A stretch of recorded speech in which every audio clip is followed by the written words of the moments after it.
Tonight, sirens in the city, rocket attacks, airstrikes, and deadly violence in the Middle East. We will not tolerate attacks on our territory. And there's evidence that the actor's ransomware is in Russia. Examining the dark side of cyber threats, with the largest fuel pipeline in the United States still shut down. Plus, the COVID-19 vaccine now approved for emergency use in children ages 12 to 15. And I fully agree that you should investigate where the virus came from. Questions over the origins of the coronavirus. All this and more tonight on Faith Nation.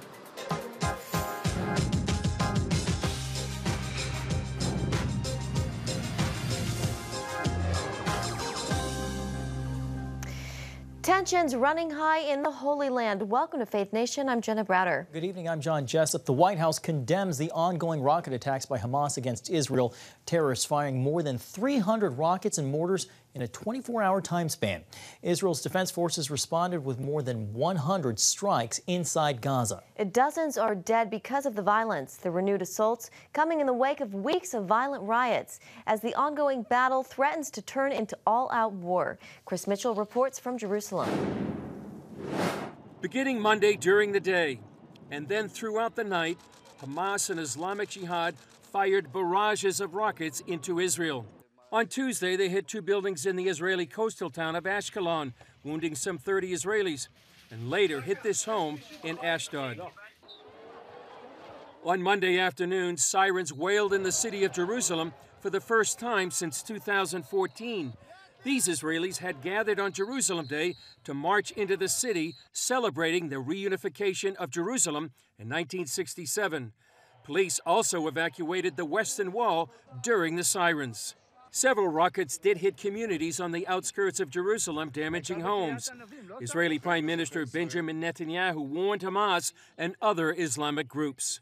This evening on Jerusalem Day, the terrorist organizations in Gaza have crossed the red line and attacked us with missiles in the outskirts of Jerusalem. Israel will respond with great force. We will not tolerate attacks on our territory or our capital, on our citizens or our soldiers. Netanyahu also warned Israelis the current conflict could go on for some time. The Israel Defense Force responded with airstrikes at Hamas targets inside the Gaza Strip to stop the rocket fire.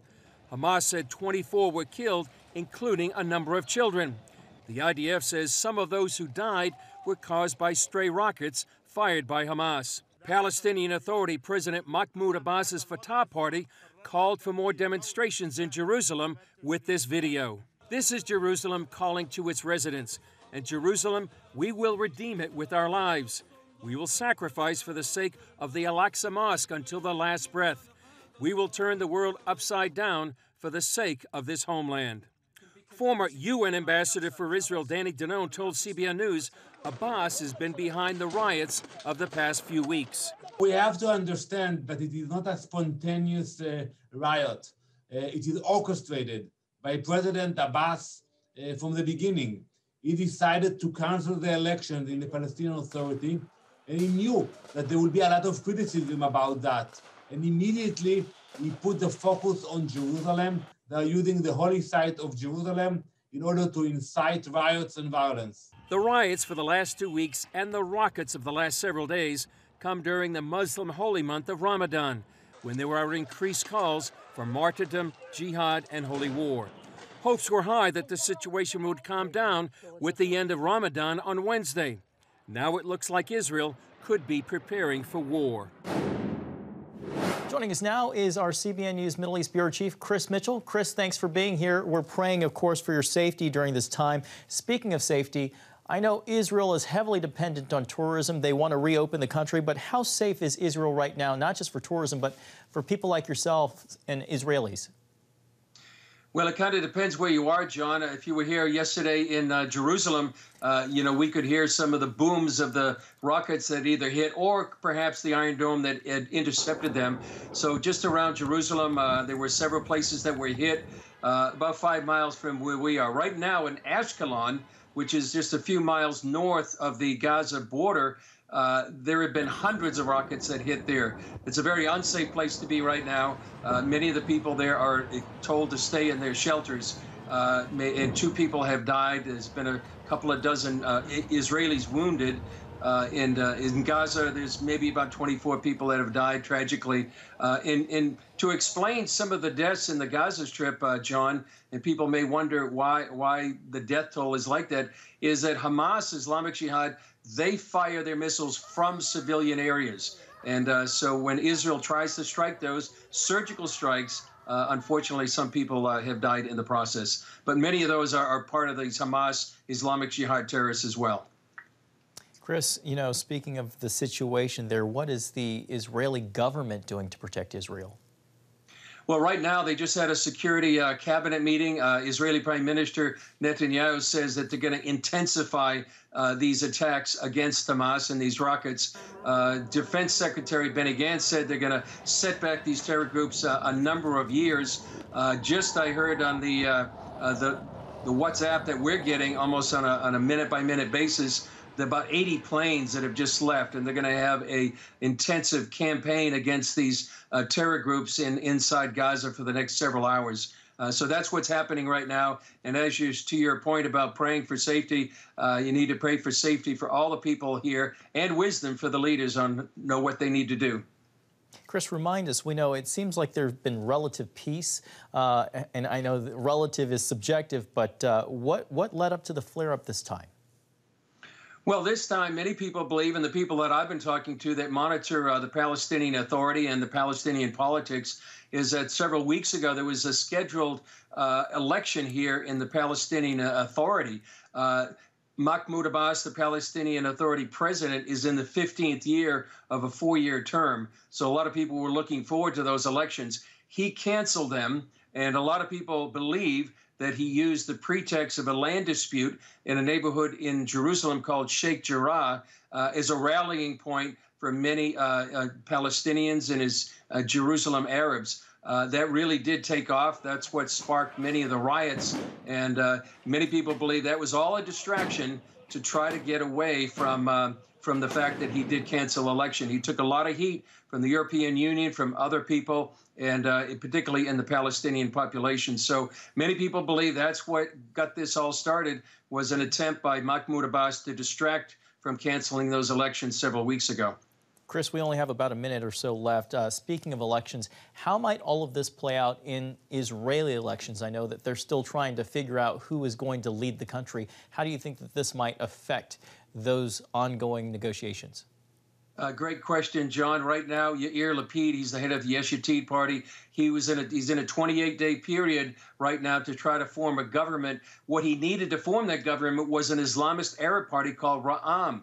Up till yesterday, they were going to have final negotiations to put everything together. When the rockets started firing against Israel, Israel retaliated. Ra'am, this Islamist Arab party, said no negotiations until the violence stops. So right now it's on hold. It's a possibility, John, that that Yair Lapid will not be able to form a government, and that could lead to the 5th election in Israel here in just over 2 years. Well, in the meantime, we will do as you often say, which is pray for the peace of Israel. CBN Middle East Bureau Chief Chris Mitchell, thank you so much for your time and be safe. Thanks, Sean. Thanks, guys. Well, to the coronavirus and questions tonight over the origins spilling out into the open. Today, a congressional briefing before a Senate committee, Dr. Anthony Fauci, the chief medical advisor to the president, admitted that an investigation into the origins of the virus is necessary. I fully agree that you should investigate where the virus came from.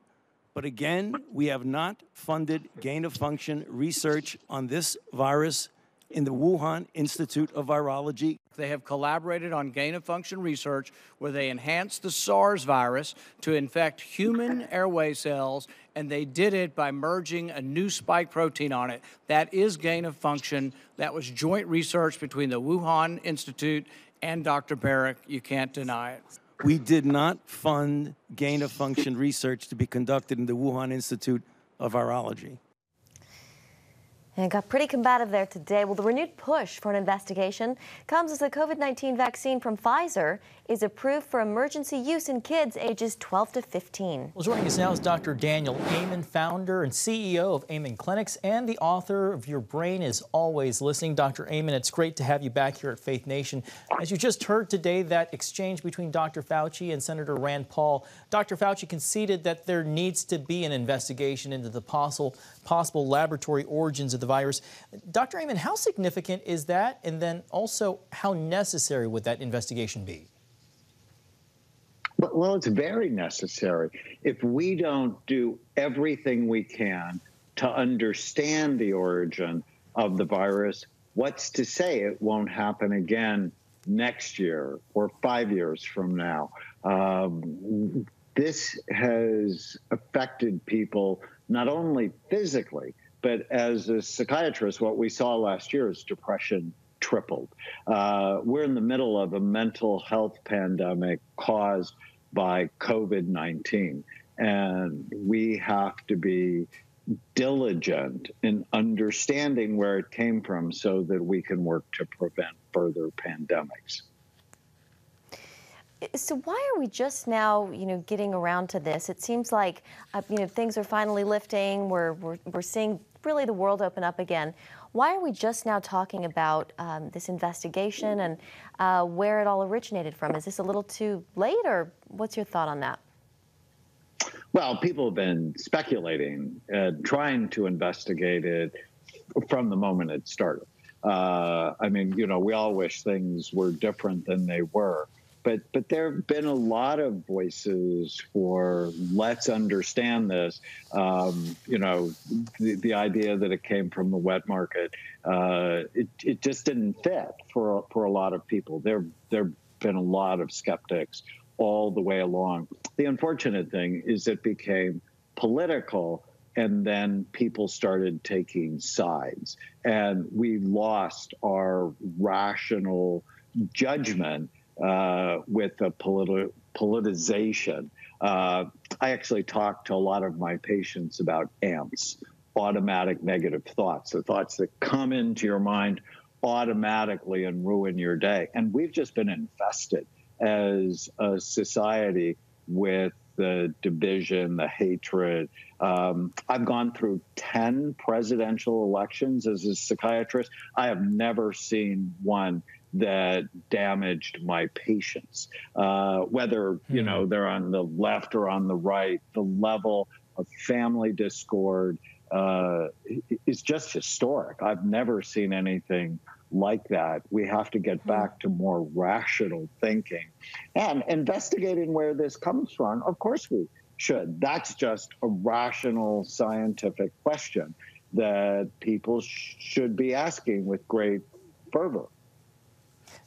I'm going to borrow from you, Dr. Ayman, about getting rid of that ant infestation. Lastly, we only have about a minute left. The COVID-19 vaccine has, of course, as you know, been approved for emergency use with children ages 12 to 15.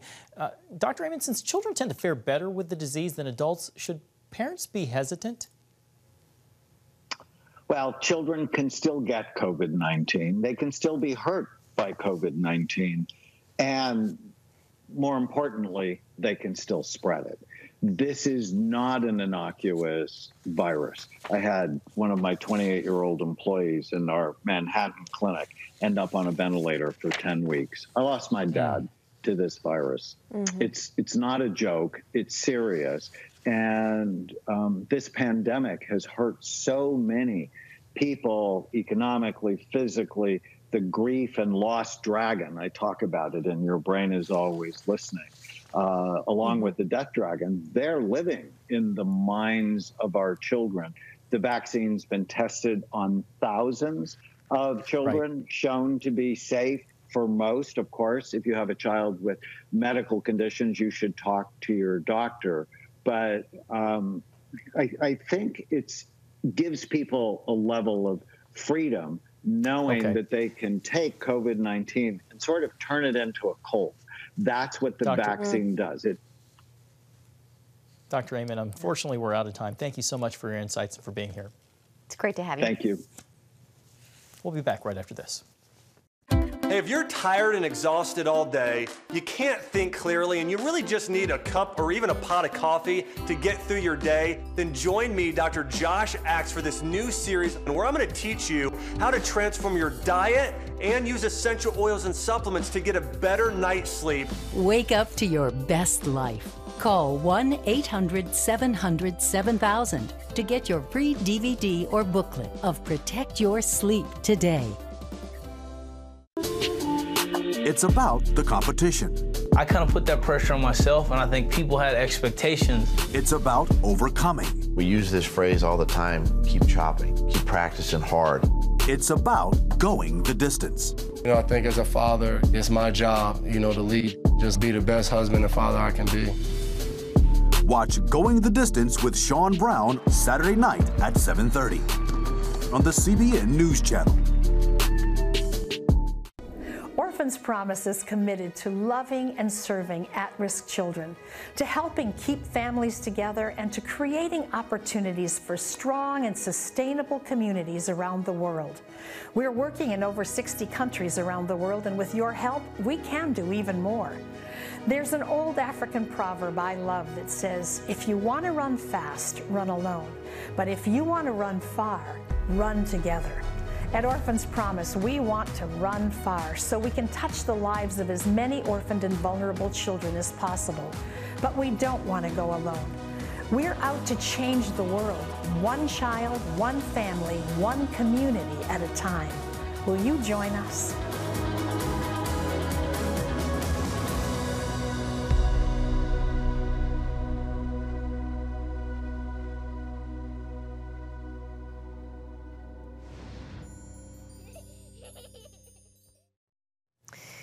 The investigation continues into the Colonial pipeline cyber hack. Lawmakers on Capitol Hill are sounding off about it and other recent attacks, too. That's right, Jenna. Those responsible for protecting the nation's cyber interests were front and center in the hot seat today.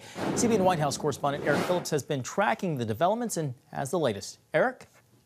Well, John and Jenna, members of the Senate Homeland Security and Governmental Affairs Committee used the Colonial hack to really push experts on lessons we've learned and where we need to go from here, especially in light of several high-profile cyber attacks. This as lines are growing at gas stations because of a disruption of fuel to the East Coast.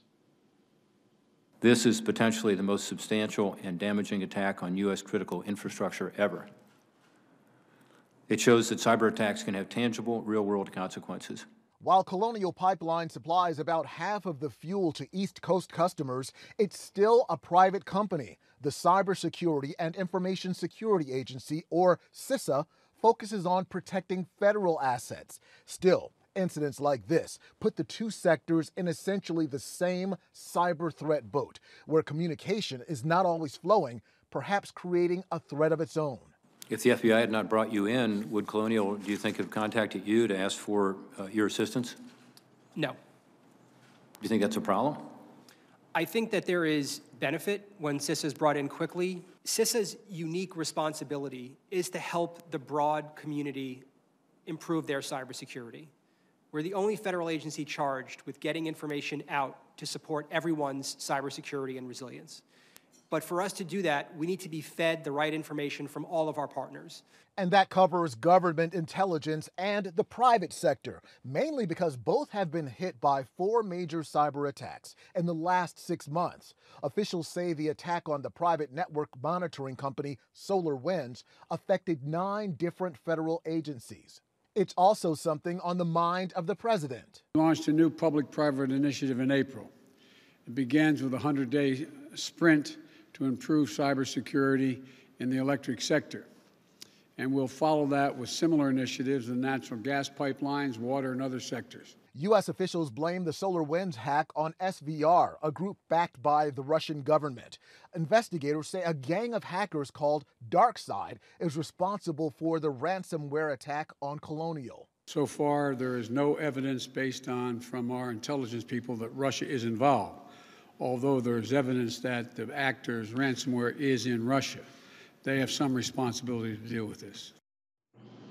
Security experts say more investment is desperately needed in cyber infrastructure, as well as in those who monitor and maintain it. They say right now, the bad guys are working faster and more effectively than they are.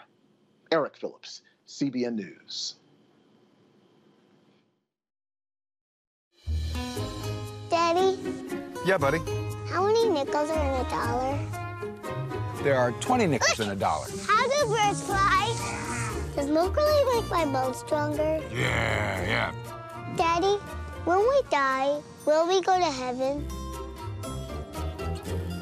Do you have the answer to life's biggest question? Call the 700 Club. We'll help you find answers to the important questions life brings your way. Watch breaking news, in-depth exclusive stories and programs from health to entertainment you won't find anywhere else. The CBN News Channel, a perspective you can trust. Enjoy credible news reporting from around the world. Discover inspiring programs and stories of hope, all in one place from a Christian perspective. The CBN News Channel, a perspective you can trust. To watch the CBN News Channel, download the app or visit cbnnewschannel.com. Hello, I'm Dr. David Perlmutter, board-certified neurologist and #1 New York Times bestselling author. Wouldn't it be great to boost your energy, eliminate brain fog, and even reverse brain disease? Well, you can, and I'm going to show you how, along with some of the world's most well-respected brain experts, in this DVD, Protect Your Brain. Get Protect Your Brain, a free DVD only from the Christian Broadcasting Network, featuring experts on the cutting edge of neuroscience and brain health. No matter how many times you've failed in the past, you really can do this. In Protect Your Brain, you'll discover simple strategies to keep your brain young and healthy. Improve your memory. Discover the gut-brain connection. In Protect Your Brain. Get your free copy at cbn.com or call 1-800-700-7000. If you want to improve the quality of your life, get the DVD Protect Your Brain and get it today. Welcome back. The debate over voting rights is heating up as Democrats push to overhaul federal election laws. Today, the Senate's top Republican and Democrat traded barbs over voting rights legislation ahead of a Tuesday vote. Our democracy is not in crisis, and we aren't going to let one party take over our democracy under the false pretense of saving it. The Democratic Party, on its own, wants to rewrite the ground rules of American politics for their benefit. Here in the 21st century, we are witnessing an attempt at the greatest contraction of voting rights since the end of Reconstruction and the beginning of Jim Crow. The bill before this committee has a very simple premise: make it easier, not harder, to vote. The Democratic plan to overhaul and federalize the American election process comes as states like Georgia, Florida, Texas, and Arizona push new voting rules in the wake of former President Trump's false claims about widespread voter fraud in his 2020 election loss. Well, joining us now is our CBN News chief political analyst, David Brody. David, we want you, of course, to get to weigh in on this. The battle lines in Congress have been drawn. The fight over the Democratic push to overhaul and federalize election law, pretty clear. Will Democrats be able to push this through on a partisan basis if they can get moderates like Joe Manchin on board? Well, let's be clear. The answer to that is yes. However, the only way they'll be able to do it is they've got to be able to change the filibuster, which is your Manchin portion of the question. In other words, they got to get Manchin on board. They got to get Kyrsten Sinema from Arizona, those two Democrat senators. If they get both of them on board to change the filibuster rule, which is separate than H.R. 1, then H.R. 1 will be passed on a party line vote, and everything else, D.C. statehood, the Equality Act, the kitchen sink, all of it gets in. So the filibuster is the key. Right now, Manchin and Sinema are not budging on the filibuster. They're not for changing the rules. Yeah, so far they've held the line. We'll see if they continue to do that. President Biden yesterday, David, turned to go after he made a statement on the pipeline cyber attack. He then stopped to answer a few questions from reporters. And it got a little messy when he connected the ransomware attack to Russia. David, is he under orders from the White House press secretary not to take reporter questions? I like the way you say it, under orders. Some people would say that. No, he's not under order. He's the president of the United States. He can do whatever he wants. But look, they're having conversations. Clearly, Mr. President, you may just want to stay away from the ad-lib portion of the program, if you will. And why do we know this? Because Joe Biden has even said it himself. He said, I'm going to get in trouble if I answer any of these questions. So we know those conversations have happened. Jen Psaki has now said those conversations have happened. And you know why? Because Biden really relates well to people when he talks off the cuff. And you know what? He gets in a lot of trouble when, wait for it, he talks off the cuff. And so they're trying to eliminate some of that. David, about a half-minute left. The vote to oust Wyoming Republican Liz Cheney is set for tomorrow. We're hearing Liz Cheney says that she won't go down without a fight. Any chance whatsoever that she can come out on top? No. Wait, do I have extra time left? No. She got the proverbial kiss of death when O.J. Simpson endorsed her. Literally, I'm not playing around. That's not a joke. I mean, O.J. Simpson endorsed her. So, look, when the day O.J. Simpson endorses you, it's called Good Night Nurse. I think we have to leave it there. All right. David Brody, thank you so much. Thanks for keeping us laughing. Thanks, guys. It's always good to have you on. Thanks, guys. We'll be right back.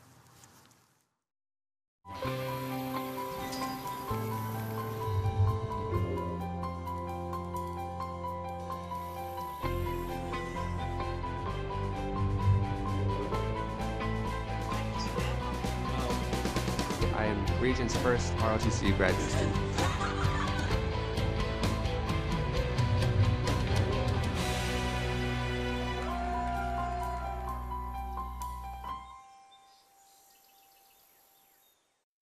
I'm Ephraim Graham, and this is Studio 5.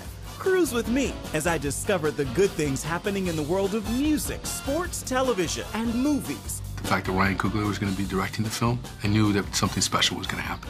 We'll chat with artists at the forefront of entertainment and explore the connection between popular culture and faith. I asked my pastor, I said, well, does that mean I'm supposed to be a preacher? He says, well, no, you already have a pulpit. Wednesday night at 8:30 on the CBN News Channel.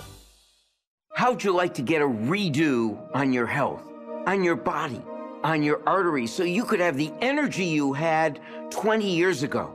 The great news is you can. I'm Dr. Mike Roizen, chair of the Wellness Institute at the Cleveland Clinic. I've written 4 New York Times bestsellers. But even better than having to read all that, you can listen to this DVD and watch it. Protect your heart? Yes, you can. Here's how.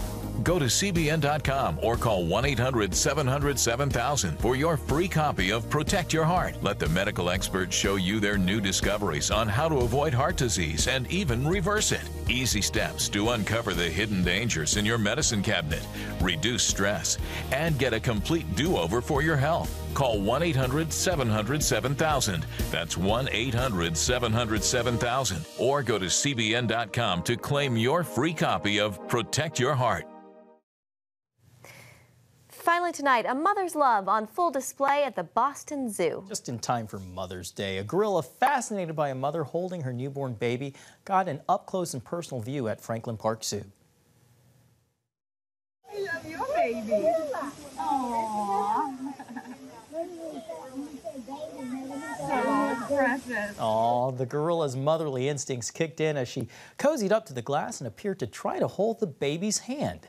The gorilla is a mama herself and showed off her own baby to admiring spectators. How cute is that, Jenna? That is so sweet. That's a great note to end the show on. Have a great night. See you tomorrow.